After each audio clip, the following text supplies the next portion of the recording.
Females चाहे working women हो चाहे वो हाउसवाइफ हों, दोनों तरह ही वो अपने घर को, अपनी फैमिली को और अपने काम को बहुत अच्छे से मैनेज कर लेती हैं। और हाउसवाइफ जो कि 24/7 अपने घर में और अपनी फैमिली में बैलेंस रख के चल रही होती हैं। तो आज का व्लॉग है उन सब फीमेल्स के लिए, जहां मैं आपके साथ मज़े की रेसिपीज शेयर करूंगी और साथ में ही आपके साथ शेयर करूंगी कुछ ऐसी टिप्स जो आपके वीकेंड को, आपके पूरे हफ्ते को बहुत पुरसकून बना देंगी। तो चलिए स्टार्ट करते हैं आज का व्लॉग। और दिन का आगाज़ हुआ था एक बड़े ही अच्छे और देसी ब्रेकफास्ट के साथ, जो कि मेरी आंख खुली तो टेबल सजा हुआ मिला था। चाहे सिंपल था लेकिन प्यार और मोहब्बत से सजाया गया था। और कभी कभी फैमिली की तरफ से ऐसा छोटा सा इजहार बहुत ही दिल को खुश कर देता है और आपका दिन बहुत अच्छा और पुरसकून बना देता है। खैर, उसके बाद ये तो थी घर की क्लीनिंग के बाद की कंडीशन, जो कि हमेशा ही ऐसे ही होती है। और मेरा घर बहुत रेयरली ही मेस्ड अप होता है, सिवाय किचन में, जो कि बर्तन बार बार इकट्ठे हो जाते हैं। अभी घर की क्लीनिंग के बाद मैं किचन की साइड पर आई थी कि किचन को ऑर्गेनाइज कर लिया जाए और डिश वॉशिंग का काम भी पूरा कर लिया जाए। तो तब अचानक से ही मेरे हस्बैंड ने बताया कि हमारे गेस्ट आ रहे हैं जो कि पाकिस्तान से हैं। और ये बड़ी ही एक खुशगवार चेंज था, क्योंकि यहाँ बहुत रेयरली ऐसा होता है कि आपका कोई अपना आपके अपने मुल्क से आया हो। तो खैर, मैंने जल्दी बच्चों को नहलाया, बच्चों को चेंज कराया। और बच्चों को चेंज करवाते ही साथ में मैंने भी चेंज कर लिया था, क्योंकि काम तो साथ साथ निमट जाते हैं। आपका प्रेजेंटेबल होना किसी भी गेस्ट के सामने बहुत ज़रूरी होता है। और जिस तरीके से हमें अपने घरों को सजाने और संवारने का बहुत शौक़ होता है, उस तरीके से हमें ख़ुद पर भी तवज्जो देनी चाहिए, क्योंकि एक औरत के सलीके और तरीके का अंदाज़ा उसके घर की सफाई और उसके घर के तरीक़ों के साथ साथ उसके अपने पहनने और ओढ़ने के साथ भी होता है। और ज़रूरी नहीं है कि आपकी ड्रेसिंग बहुत ज़्यादा एक्सपेंसिव हो, आप एक अपने बजट के अंदर रहते हुए भी बहुत अच्छे से ड्रेसअप हो सकते हो। मीन्स एक डिसेंट सा और एक सुलझा सा अंदाज़ हो और बहुत ज़्यादा चमकीला और भड़कीला ना हो। ये हर किसी की अपनी पसंद होती है। खैर, उसके साथ ही मेरे गेस्ट आ गए थे, तो मैंने छोटे काम जो पहले से निपटा लिए थे, यानी कि फ्राइंग वाला काम स्टार्ट कर दिया था उनके आने से पहले। क्योंकि टी टाइम था तो एक सिंपल सी टी अरेंज की गई थी, जिसमें बहुत ज़्यादा तकल्लुफ़ात तो नहीं थे और अल्हम्दुलिल्लाह एक बहुत ही अच्छी सिटिंग रही थी। और स्पेशली जब आपके अपने ही कंट्री से आपके रिलेटिव्स आ जाएँ तो आपका एक ना ख़त्म होने वाला बातों का सिलसिला होता है और अपने कंट्री की यादें और बहुत सारी ऐसी चीज़ें होती हैं जो कि आपकी यादों को ताज़ा कर देती हैं। और नो डाउट यहाँ पर अपनों का होना, अपनों से मिलना एक बहुत बड़ी ब्लेसिंग होती है। और साथ साथ खैर सिंपल सी टी की अरेंजमेंट भी जारी थी। और आज जैसा कि नया साल का आगाज़ हुआ था, फर्स्ट मुहर्रम था, तो ये नया साल अल्हम्दुलिल्लाह एक बड़े ही खुशगवार स्टार्टिंग के साथ हुआ था। और काम कुछ ज़्यादा बड़े नहीं होते, बस आपकी एक अच्छी होस्टिंग और अच्छी मैनेजमेंट बहुत मैटर कर रही होती है। खैर, बच्चों ने बच्चों के साथ एंजॉय किया, बड़ों ने बड़ों के साथ, और हमारा एक बहुत खुशगवार दिन गुजरा था। और बस मुझे अफसोस थोड़ा सा इस बात का था कि मैं for the very first meeting उनको एक अच्छी दावत होस्ट करना चाहती थी, लेकिन मैंने उनको इस वादे के साथ जाने दिया था कि वो नेक्स्ट टाइम आएंगे तो एक अच्छी दावत की प्लानिंग की जाएगी। तो खैर, उस सब के साथ साथ हमने बहुत एक अच्छा सा चाय का टाइम एंजॉय किया था। और उसके साथ ही बच्चों ने बहुत सारा खेला था और still they wanted to go outside. तो हम लोगों ने प्लान किया कि क्यों ना इन सबको नज़दीकी मॉल ले जाया जाए, जहाँ पर बच्चों का बाहर की प्ले एरिया है, तो बच्चे बाहर एंजॉय करेंगे, जबकि उनकी मदर्स अंदर जाके अगर तो कुछ शॉपिंग करनी हो तो शॉपिंग करेंगी। नहीं तो हम लोगों ने थोड़ा सा विंडो शॉपिंग ही की थी, कुछ ख़ास पसंद नहीं आया था।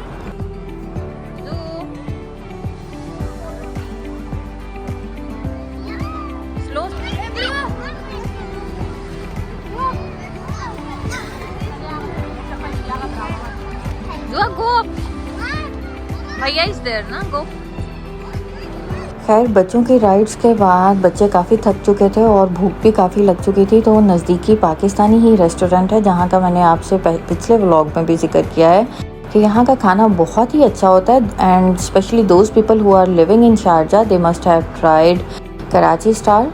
सो इनका टेस्ट बहुत अच्छा है। तो हम लोगों ने वहीं पर डिनर किया था और अपने गेस्ट को सी ऑफ किया। तो ये था वेरी नेक्स्ट डे की रूटीन, जहाँ मैं आपके साथ बहुत ही यमियस सी एक रेसिपी शेयर कर रही हूँ एंड मस्ट ट्राई वाली रेसिपी, जिसमें मैंने 1 कप योगर्ट लिया था, उसमें 2 चम्मच मैंने भर के अदरक लहसुन का पेस्ट डाला था, काली मिर्च डाली थी इसमें 1 चम्मच, और उसके साथ ही मैंने इसमें चिली फ्लेक्स डाली थी आधा चम्मच, और इसमें नमक डाला था, गरम मसाला थोड़ा सा डाला था, और इसमें आधा चम्मच के बराबर साबुत जीरा डाला था। इस सबको अच्छे से मिक्स देने के बाद आपको क्या करना है कि इसमें फ्रेश क्रीम, अगर आपके पास है तो फ्रेश क्रीम डाल लें। मेरे पास ये टिन वाला था तो मैंने ये वाला डाल लिया था। इसको डाल के अच्छे से मिक्स करने के बाद आप इसमें कसूरी मेथी को डाल देंगे। हाथों से अच्छे तरीके से मसलने के बाद तकरीबन आधा चम्मच के बराबर मैंने डाली थी। मुझे बहुत ज़्यादा नहीं पसंद, लेकिन ये टेस्ट को बहुत रिच कर देती है। और उसके बाद मैंने 1 किलो के बराबर चिकन के पीसेस लिए थे, 4 पीसेस करवा लिए थे, और उनको डीप कट्स लगाते हुए इसके अंदर अच्छे तरीके से कोट करते हुए मैरिनेशन के लिए रख देंगे। अगर तो इसको ओवरनाइट रख दें तो बहुत अच्छा रहेगा, अदरवाइज़ 2 से 3 घंटे के लिए मिनिमम आप इसको रखें, तो उसके बाद ये रेडी हो जाएंगे अच्छे तरीके से बनने के लिए। तो खैर इसको कवर करके साइड पर रख दिया था मैंने, और साथ में मैंने 2 बड़े साइज़ के अनियन लिए थे, उनको बारीक बारीक काट कर उनको ब्राउन कर लिया था ऑयल में, और उसी ऑयल में मैंने इन चिकन के पीसेस को रख दिया था फ्राई होने के लिए। और ये क्या है कि आपको थोड़े से ऑयल में इनको फ्राई करना होता है, और दोनों साइड्स को 7 से 8 minute minimum medium to low आंच पर आपको पकाना होता है। और थोड़ा सा एंड पर जब ये गल जाएं तो इनको थोड़ा सा कलर देने के लिए आंच को थोड़ा सा तेज़ कर लें, तो हल्का हल्का सा ब्राउन कलर आ जाता है। और अब जब चिकन दोनों तरफ से फ्राई हो चुका था और इनको कलर भी हल्का सा दे लिया था ब्राउन, तो इनको प्लेट में निकाल लेंगे।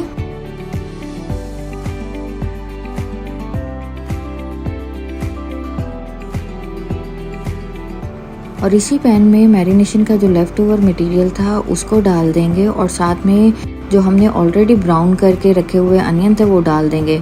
नॉर्मली आप उनको ग्राइंड करके भी डाल सकते हैं, लेकिन मैं ऐसे ही डालती हूँ। आपकी चॉइस पर डिपेंड करता है कि आप इसको ग्राइंड करके डालना चाहें या ऐसे ही, लेकिन ये दोनों सूरतों में ही बहुत अच्छे लगते हैं। इसमें जैसा कि क्रीम डाली हुई थी तो ये बहुत जल्दी थिक हो जाता है, तो इसमें थोड़ा सा पानी ऐड करके इसको पकने के लिए रख देंगे ताकि इसका कच्चापन बिल्कुल ख़त्म हो जाए।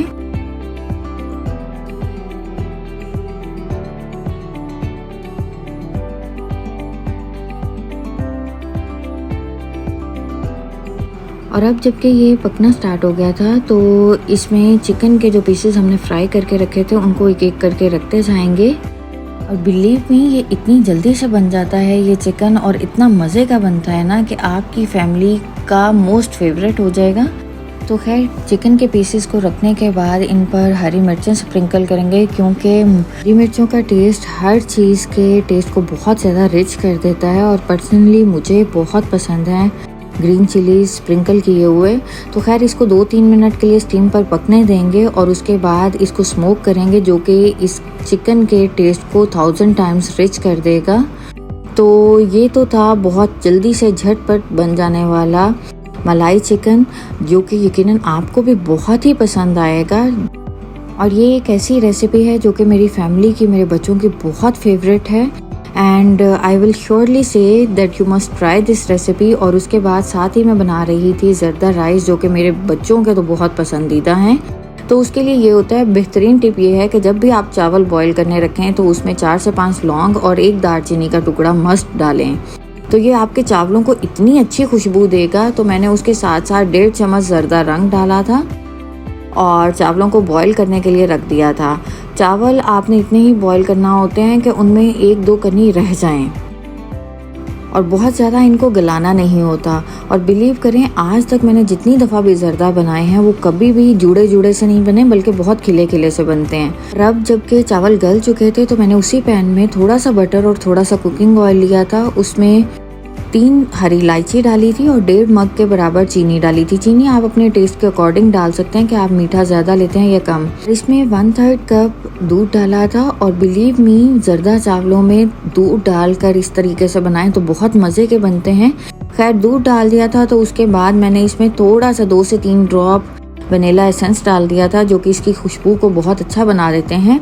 और चावलों का आप देख सकते हैं कितने पके हुए थे। दूध उबलते ही इसमें चावल डाल देंगे और उसको हल्के से मिक्स कर देंगे, बहुत ज़्यादा मिक्स नहीं करना क्योंकि चावल टूट जाते हैं। दम पर लगा कर रख देंगे। और दम पर लगाने से पहले ये तो थी मेरे पास पाकिस्तान से आई हुई स्वीट, जिसे हम बर्फी कहते हैं। तो ये मैं संभाल कर फ्रीज़र में रख लेती हूँ क्योंकि हमारे घर में मीठा बहुत कम खाते हैं। तो इस तरह से जब कभी ज़र्दा बनाना हो तो इसे खोए के तौर पर इस्तेमाल किया जा सकता है। इसके पीसेस काट कर आप दम पर लगा दें तो वो बिलीव करें इतना मज़े का बनता है ना आपका ज़र्दा। आप भी ट्राई करिएगा, स्पेशली जो लोग पाकिस्तान से बाहर रहते हैं वो अपनी स्वीट्स को इसी तरीके से फ्रीज़र में रख लिया करें। Hoping you like this video. Don't forget to like, share and subscribe.